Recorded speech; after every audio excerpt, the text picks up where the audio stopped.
my god. So I'm just so surprised about this because when I was a kid, I loved Cleopatra. I was so fascinated by her. I couldn't get enough of her. I grew up part of my childhood in Europe, and we would get these comic books. And these comic books essentially they were called Asterix and Obelix, and they were translated for little British children to read them, but I was little American children living in France.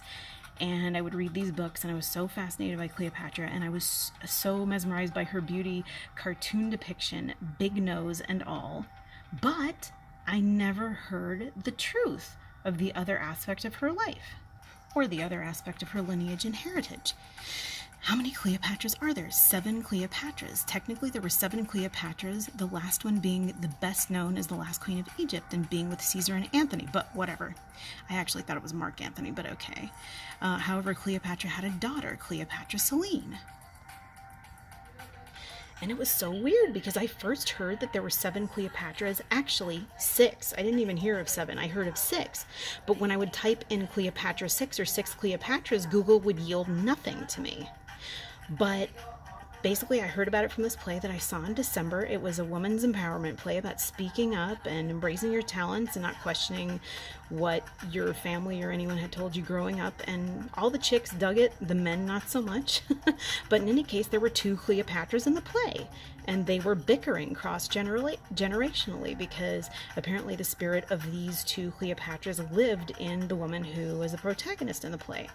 And as you can see here, it says Cleopatra, medical author, naval commander, one of at least 7.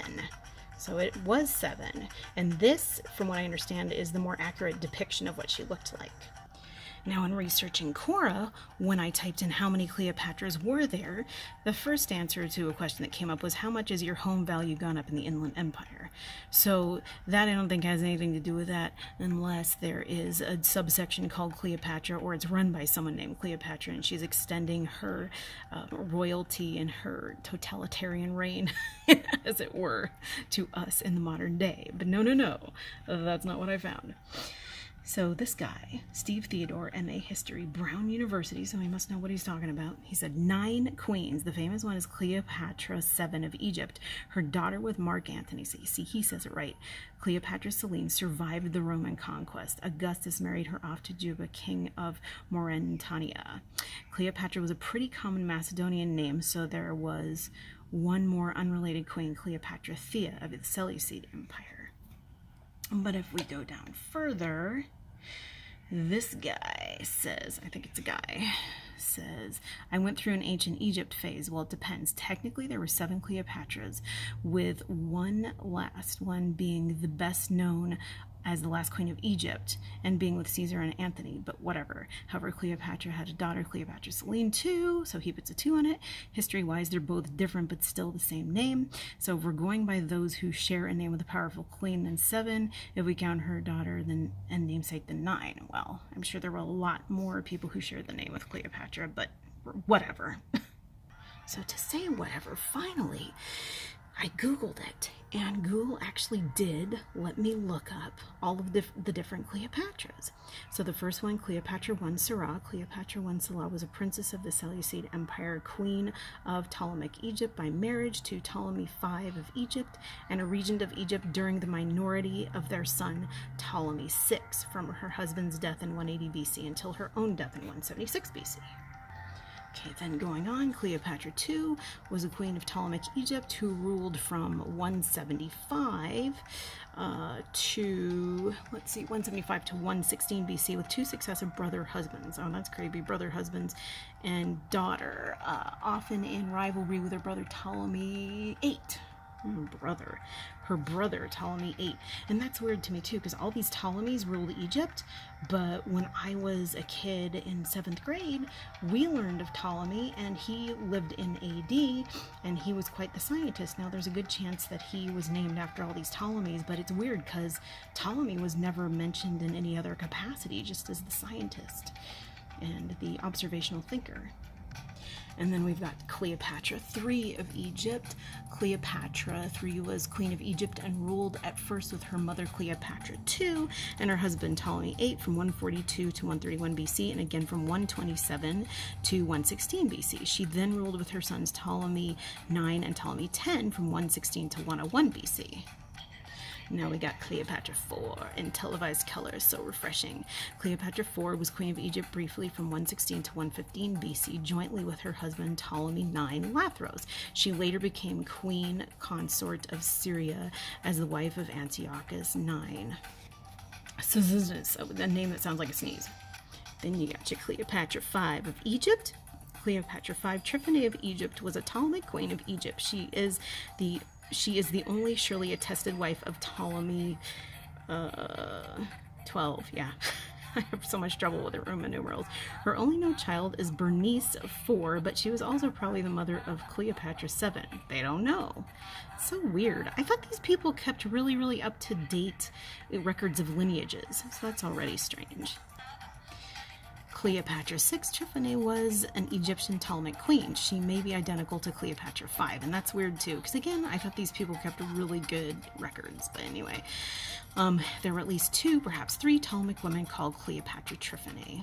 See, so it's not just, they kept records enough to know that there were at least 3 women called Cleopatra Tryphone, but they have no idea as to the identity of these 2 women, or if it's one woman. And last, but lest we not forget, Cleopatra VII. Philopator, who was the last active ruler to the Ptolemaic kingdom of Egypt, nominally survived as pharaoh by her son Caesarion. She was also a diplomat, naval commander, linguist, and medical author, and she had a beauty spa, and she probably used much more organic and beneficial ingredients in her skin creams. But as you can see right here, there's a lot of different depictions of her, and from what I understand after having watched a documentary on YouTube, is that the statue lady is really more what she looked like, so I'm not sure where the more glamorous and mod depiction came. They say it also had a lot to do with her personality and just her sharp tongue and her negotiation skills, so that was really interesting.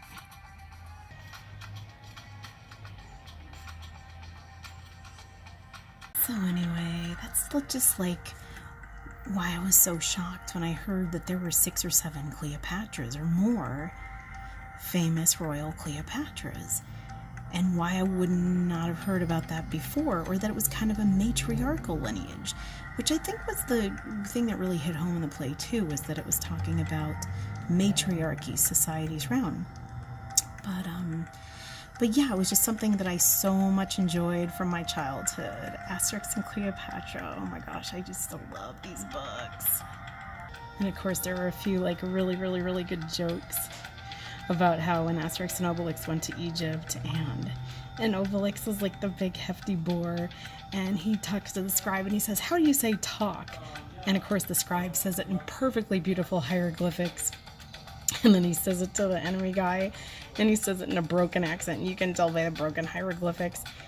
These comic book writer guys totally knew what they were doing. It was so hilarious. And then he would beat everybody up because he and Asterix, the little guy, I was going to say Asterix, the little guy, he fell in a vat of superhuman strength potion that their town druid made when he was a baby. Like, he was being christened over it.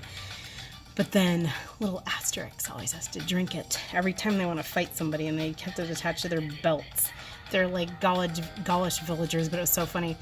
But also, too, when you talk about the name Ptolemy, of course, the first one that comes up is the Greco-Roman mathematician, astronomer, geographer. And in social studies, he was one of the first people that we learned about. And never a mention of the Egyptian Ptolemies. But regardless, Ptolemy, it's funny because you pronounce it with the T. But of course, they had to make a joke about that, and I'll show you. I think it's hilarious, but maybe it's just me. Basically, this is them going into the the Roman army because they have some undercover work to do, and they're standing waiting for their clothes. And of course, the Obelix, the big one, asks for like a medium to small. And the guy's writing up all the paperwork is like, "Well, I don't know what you weigh, but I'm sure the centurion would have a lot to say about that." But regardless, it was so funny because like the Egyptian guy, if you can see, there's a hieroglyphic of a tennis court. His name's tennis net. So I just thought that was really funny. Just great humor that you pick up as a kid. And of course, your parents usually have to explain it to you, but regardless, it's still really funny. So if you want to check out those books, they're great. Asterix and Obelix. They're so fun. I wasn't into many other kinds of comics, but I was definitely into these European ones. And definitely into Cleopatra. And I'm surprised, like, since my dad told me all about Patennisnet and why he was being called Patennisnet, and it was so funny, why he didn't ever tell me that, oh, you know, there was kind of a matriarchal thing going on with Cleopatra. Because, you know, he's very progressive. He would want his actualized daughter to know these things, and I would have wanted him to tell me. But regardless, that's about it. I thought it was really cool. You guys let me know, like, let me know if you've ever heard of there being more than one Cleopatra. And, I guess that's about all. I know my niece is really into Egypt, and she never told her mother, and she and her mother have discussions all the time about, you know, what she's studying in school. So anyway, yeah, let me know. I'd be curious to know if you've ever heard of it. Maybe it's a piece of overlooked history, but it seems kind of important to me, considering how amazing and smart and just enterprising the Cleopatra 7 was. She had a lot of kids and a lot of lineage and a lot of women before her. All right then, peace out.